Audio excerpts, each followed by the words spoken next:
اور ناظرین، بریگزٹ 2020 کے بعد برطانوی امیگریشن پالیسی میں کیا تبدیلیاں آئیں اور ان تبدیلیوں سے برطانیہ سیٹل ہونے کے خواہش مند پاکستانیوں کے لیے کیا آسانیاں ہو سکتی ہیں؟ اس بارے میں جاننے کے لیے ہم نے برطانیہ میں موجود معروف بیرسٹر میاں وحید الرحمان سے رابطہ کیا ہے۔ جی بیرسٹر وحید الرحمان صاحب، بتائیے گا بریگزٹ 2020 کے بعد برطانیہ کی اسٹوڈنٹ اور ورک ویزا پالیسی میں کیا تبدیلیاں آئی ہیں اور کیا پاکستانی اس پالیسی سے فائدہ اٹھا سکتے ہیں؟ جی دیکھیں، بریگزٹ کے بعد جہاں بڑی تبدیلی آئی ہیں وہاں امیگریشن کے حوالے سے یہاں کی گورنمنٹ نے فلیکسیبلٹی کا مظاہرہ کیا ہے، اور اوورسیز اسٹوڈنٹس جو ہیں اب یہاں پہ آئیں گے ان کو یہ پہلی سہولت تو یہ ملی ہے کہ جیسے ہی وہ اپنی ڈگری ماسٹر ڈگری کمپلیٹ کرتے ہیں اس کے بعد ان کو 2 سال کا ورک ویزا مل جائے گا، جس کو پہلے ہم PSW کہا کرتے تھے۔ تو 2 سال کے ورک ویزے میں ان کو کوئی خاص کسی امپلائر کے ورک پرمٹ کی اسپانسرشپ لائسنس کی ضرورت نہیں ہے۔ یہ سب سے بڑی ایک فلیکسیبلٹی انہوں نے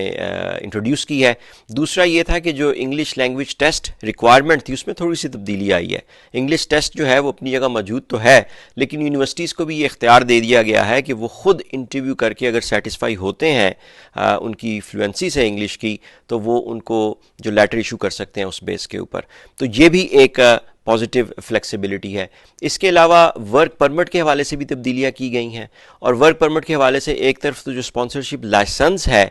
جو یہاں پہ لوگ امپلائڈ لینا چاہتے ہیں اس میں فلیکسیبلٹی آئی ہے کہ پہلے سے ذرا نرم کیا گیا ہے ان کی ریکوائرمنٹس کو، اور دوسرا جس امپلائی نے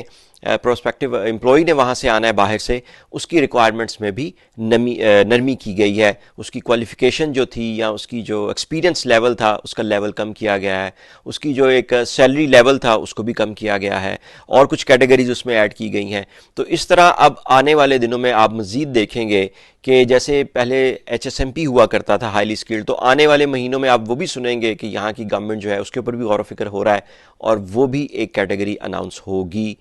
سونر۔ جی بیرسٹر صاحب، ہمارے ناظرین کو یہ بھی بتائیے گا کہ برطانیہ کی جانب سے civil representative of an overseas visa کے نام سے کوئی نئی ویزا کیٹیگری متعارف کرائی گئی ہے؟